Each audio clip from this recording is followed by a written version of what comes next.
Roberto De Zerbi est-il trop impulsif? Et on pose la question, est-ce que sa nervosité nuit à l'OM?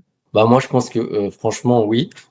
Ce qu'ils ont intéressé quand même, c'est ce fameux, on est obligé d'en parler là, espèce de reportage. Alors la part d'acting, on la connaît pas, mais en tout cas il en fait pareil, il en fait comme Je pense que c'est pour ça qu'ils s'entendent bien avec Benatia, avec Mehdi, comme il dit à chaque fois, c'est qu'ils ont un peu des tempéraments similaires, de mecs impulsifs. C'est ce qu'on aime à l'OM, on aime les Sampaoli, on aime voilà, on n'aime pas les gars, enfin voilà, on aime les excentriques et tout, mais je pense qu'à un moment, regarde Marcelinho, il s'est fait dégager parce qu'il était trop plat, mais je pense qu'un jour ou l'autre, il va falloir trouver le juste milieu. Et il est pas dans le juste milieu quand il s'embrouille avec Koné. Je pense que c'est parce qu'il y a la caméra qui l'en rajoute. Mais sur le terrain là à Lyon, moi je l'ai vu crier. Tu le vois le mec. Enfin, genre, que si je joue latéral droit, que le mec il me crie comme ça, c'est ce qu'il expliquait. Nasri, à un moment, il disait ouais, quand je me faisais crier dessus, enfin, tu peux aussi t'énerver en tant que joueur parce que voilà. Moi, à Lyon, je l'ai pas senti serein, vraiment. Je le sens pas serein. Toi, c'est ça. Toi, on va dire ce qui te marque, c'est qu'en fait, sa nervosité, en fait, ça rend les joueurs pas sereins, en fait. Et moins, Là, le chef du bateau, il est. Moi, je suis un peu entre deux dans ce débat. Je pense que ça serait difficile de pas aller dans ton sens sur. Il est très nerveux et il bouge beaucoup sur son banc et qu'il puisse transmettre cette nervosité. Je peux pas dire que ça peut pas exister. Ah, c'est le capitaine du bateau. Moi, demain, tu le sais, je suis un grand nerveux. Moi, je suis un impulsif. Demain, on fait un trajet en voiture. Tu me vois énervé, comme ça et tout. Je pense que toi, ça va te tendre. Tu peux pas être serein. Selon les personnalités, oui. Certains vont peut-être plus accepter ça plus facilement et peut-être que de par la hiérarchie, de par, comme tu l'as dit, le capitaine de l'équipe, ok, bon, on va l'écouter. D'autres ont pas ce rapport-là même, j'allais dire cette éducation, mais même oui, ce rapport-là, on va dire avec l'autorité. Donc oui, pour moi, ça peut-être brider certains. Maintenant, de l'autre, puisque tu l'as évoqué, dans le reportage, ne jamais relâcher, c'est ça? Ouais, sans jamais rien lâcher. Sans jamais rien lâcher. On voit aussi que cette attitude permet de transcender à certains moments les joueurs. Non, mais il faut pas confondre ça, oui, mais il faut pas confondre. Donc non, c'est pour ça, c'est que je pense que sa nervosité à certains endroits, elle est plutôt positive, même si nervosité peut-être pas le bon terme, peut-être plus engouement ou passion. Peut-être que sa passion, elle est positive. Par contre, oui, si c'est plus cadré et que ça devient excessif, bah oui, forcément, là, moi, je vais te dire, a un effet sur l'équipe. C'est évident. Moi, comment je le lis, hein. Et je pense que c'est son plus gros défaut, et je le partage, et le même, c'est la gestion de l'émotion. Et c'est très important aujourd'hui dans les trucs comme ça, dans les business, dans la gestion d'un club. Si tu n'arrives pas à gérer tes émotions, bah, tu fais des conneries. Je veux dire, Longoria, on a beau dire tout ce qu'on veut. Quand il a tapé en disant machin et tout, c'est une gestion de l'émotion. Et je suis désolé, c'est vraiment un truc qu'il faut absolument pas faire, quoi. Enfin, péter un câble comme ça, c'est un truc que voilà, là j'ai Nasri à le reportage où il dit ferme ta gueule. En fait, c'est tout la même chose. T'es un adulte, t'es plus un enfant, t'as une frustration, tu dois pas imploser. Et il faut pas confondre ça avec la passion, parce qu'à Marseille et tout, on peut dire ouais, c'est la passion, c'est un mec volcanique. Il y a des mecs volcaniques, il y a des mecs un peu énervés, mais qui gèrent leurs émotions. Moi, De Zerbi, je l'ai vu première journée à 2 doigts de se taper, se mettre sur la gueule avec son adjoint. Ah ouais. Est-ce que tu crois pas que ça influe sur les mecs qui se tapent derrière? Je dis pas non, que c'est sur ça, non, mais ça, je pense que on pose la question, mais elle est un peu, la réponse est un peu implicite. C'est évidemment que ça a un impact et que forcément, être à chaque fois donner le sentiment d'être sur la corde raide et à chaque fois de pousser aux limites, bah oui, ce management-là, il peut s'expliquer peut-être, mais Koné, s'il n'est pas retenu, et De Zerbi le premier, ils vont faire un tête-tête. Hein. Et De Zerbi, pour le coup, on en a déjà parlé, mais pour moi, je pense pas. Je pense pas que ça se termine en tête-tête. Il demande juste des explications à Koné. Il y va pas belliqueux, il y va pas en mode, c'est bon, ça, je vais le défoncer le coach. Il a 44 ans. il peut mettre un tête avec un joueur. Et ça me dérange. Genre, c'est pas un papa, quoi. C'est pas le mec. Je veux dire, Bielsa, c'est un gars qui pouvait péter les plombs, mais il allait pas faire un tête-tête avec un joueur. Tu vois ce que je veux dire? C'est des mecs, ils ont de leur. Oui, mais alors là, pour le coup, je prends souvent cet exemple-là. Tu penses que Vaïd, il manageait comment? Tu penses que Félix Magath, il manageait comment? C'est des mecs, c'est des anciens militaires. Et ces gars-là, ils ont eu des résultats. Hein.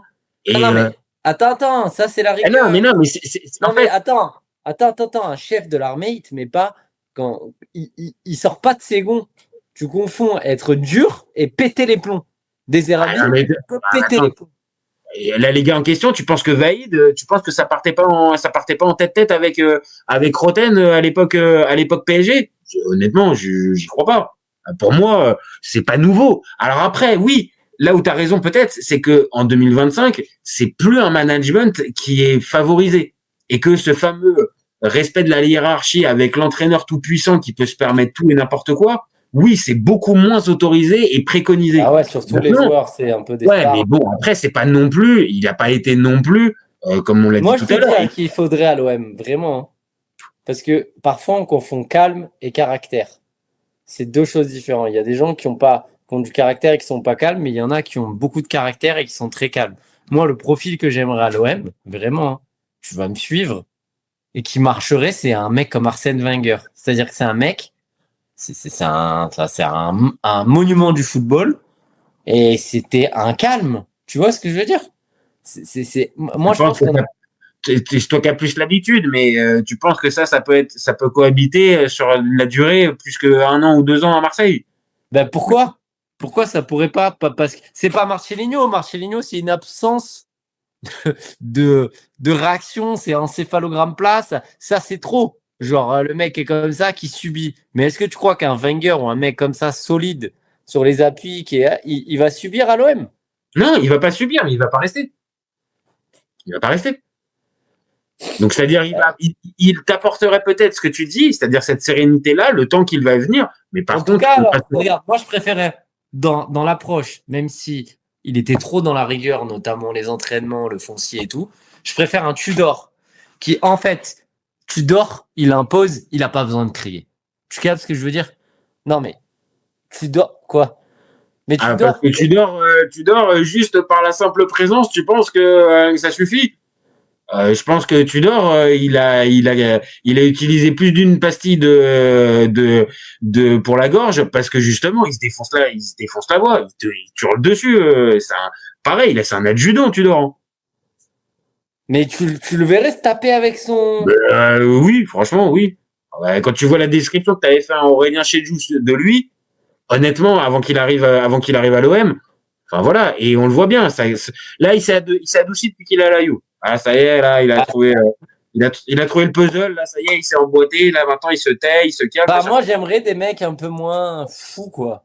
Genre, ou alors fous, mais qui arrivent à je te dis, gérer leurs émotions. Non, mais ça, par contre, je te suis. Ça, par contre, pour le coup, je vais dans ton sens. Peut-être que un profil, on va dire, moins sanguin, moins impulsif, peut-être plus calme, peut-être c'est ce qui conviendrait.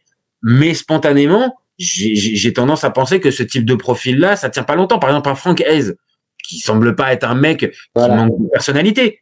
Ça reste un gars qui. Mais est-ce que tu penses qu'un Franck Hez, ça pourrait rester plus de 2 ans? Moi, je pense pas. De toute façon, il n'y a personne qui reste plus de 2 ans. Et voilà. Donc en fait, on en arrive là, c'est-à-dire que non, mais là, on va il est impulsif, et il pète un câble, mais comme globalement tous les autres d'avant, à part peut-être, tu l'as dit, Marcelino et Jean-Louis Gasset.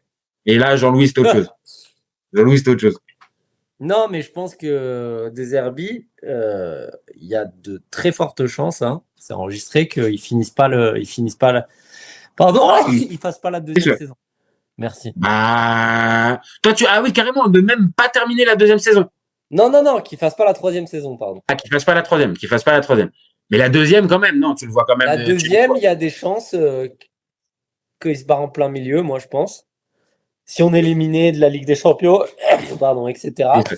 Mais surtout, tu vas le dire souvent si je commence une crise d'éternuement, mais surtout, la troisième saison, je le vois pas. Il peut pas tenir comme ça, lui. Non, bah ok. Hein. Non, mais après. Comment, toi, tu le sens pas tendu, le gars? Si, tendu, mais de là, on va dire, à terminer, à pas finir la saison, je pense pas. Et je pense surtout que là, le mercato dont on vient de parler depuis tout à l'heure va lui permettre aussi d'avoir d'autres options, d'autres possibilités. Tu crois qu'il est content, lui, du mercato? Je pense, oui. Je pense, alors sans Il est aller. content d'avoir perdu Rabiot? Perdu Rabiot, oui. Maintenant, après, et on peut pas le dédouaner aussi d'une certaine responsabilité. Tu l'as dit tout à l'heure, c'est le capitaine. Le capitaine de l'équipe a pas été en capacité de bien gérer l'histoire de son joueur phare. C'est aussi une pierre à mettre dans le jardin de Deserbi aussi. Hein. Deserbi peut pas s'en laver les mains en disant c'est pas moi, tu vois. Donc il a aussi ça. Et après, on va dire avec tout l'effectif qui arrive, les défenseurs, les options, je pense qu'il est plutôt content. Et pour moi, je pense qu'on va avoir un gars qui va être un peu plus calme les prochaines semaines. C'est mon idée. Maintenant, qu'on soit bien clair, hein, je te dis pas que ça va être un agneau sur le banc et que il va faire des sourires à tout va. Mais je pense que là, la nervosité que tu as décrit tout à l'heure, rappelle-moi le calendrier. Elle va descendre. Pour moi, ça va descendre. Rappelle-moi le calendrier de la reprise. Bonne chose. Attends, bah écoute, je vais aller le regarder pendant. T'as une idée? Parce que si tu me dis ça, c'est que tu l'as en tête, non? Ouais, j'ai une bonne idée. Ah, t'as une bonne idée. Ah, j'ai peur quand tu me dis ça. Je vois Marseille-Lorient le prochain match. Ouais, ça va, mais après. Après, ça joue contre Nice. Et après. Non, pardon, non. Ça, c'est la quatrième journée. La quatrième journée. T'as Lorient, Paris, Real. Lorient, Paris, Real. Real, Paris, pardon. C'est plutôt pas mal, c'est sympa. La première partie est plutôt abordable. La deuxième me paraît quand même un poil plus compliqué quand même pour l'OM. Ah, si tu ne prends pas les 3 points à Lorient. Bon, bah là, en gros, ce que tu me dis, c'est que là, si l'OM prend pas les 3 points contre Lorient, il va être encore plus énervé. Ouais, et donc, ça va continuer. Et qu'il y a quand même des gars, et ça, c'est la beauté de l'OM, hein, les médias qui commencent déjà, à RMC pour pas les citer, qui commencent déjà à dire titre l'OM est-il en crise? Voilà. 3 matchs. Toi, juste spontanément, juste pour répondre à leur question, tu dirais quoi? Tu dis que oui, ils sont en crise ou c'est trop tôt? On sera en crise si on perd contre Lorient et que, bon, contre Paris, il y a des chances qu'on perde contre le Real et voilà, là, ça commencera à être chaud. Là. Mais là, tu parles pas encore de crise. Ça va, t'es quand même un peu mesuré. C'est pas bon. Attends, on a pris 3 points sur 9, c'est très, très mauvais. Mais c'est pas ça une crise, quoi. Une crise, c'est 5-6 matchs contre des adversaires de ton niveau, donc et avec quasiment que 80% de défaites. Donc non, le championnat, l'avantage, c'est que voilà, tu bats Lorient, tu te relances. Après, le problème, c'est que on n'en a pas parlé, mais tu sais que c'est eux qui ont voulu mettre très mauvais choix stratégiques, mettre ces équipes là, les grosses. Pourquoi? Parce qu'il y a la CAN et au final, ouais, ben d'accord, mais tu le sais que l'effectif, il va pas être au complet. C'est hyper mal joué, hein. Après, c'est un pari que tu tentes. Et là, pour le coup, tu as raison. Pari bien gagnant. Celui-là, il s'avère raté, parce qu'on vient de le dire, une victoire en 3 matchs et 3 points en 9, sur 9 possibles. Oui, parce que là, qu'on se le dise, hein, si on gagne à Lorient, ce qui est possible, on a 6 points, il y a de fortes chances qu'on perde à Paris, hein. Donc c'est pas énorme, hein, 6 points ça fera 6 points sur 15. C'est... Écoute, on va attendre avant ça. Là, on tranche juste la fin de notre débat. Pour toi, sa nervosité, on est d'accord, elle a un impact sur l'OM. Ouais. Maintenant, est-ce que tu le vois, comme tu semblais le dire tout à l'heure, aller crescendo au niveau de l'énervement, ou tu vois une accalmie chez Roberto? Moi, je vois que c'est de pire en pire, moi. Donc toi, tu vas véritablement sur la thèse. Attention, parce qu'il peut peut-être il peut nous péter une durite. Il peut nous péter une durite et partir en plein vol. Ok. Ouais. Eh ben, ça laisse des belles perspectives pour les supporters marseillais, tout ça. Et ben, c'est bien sympathique.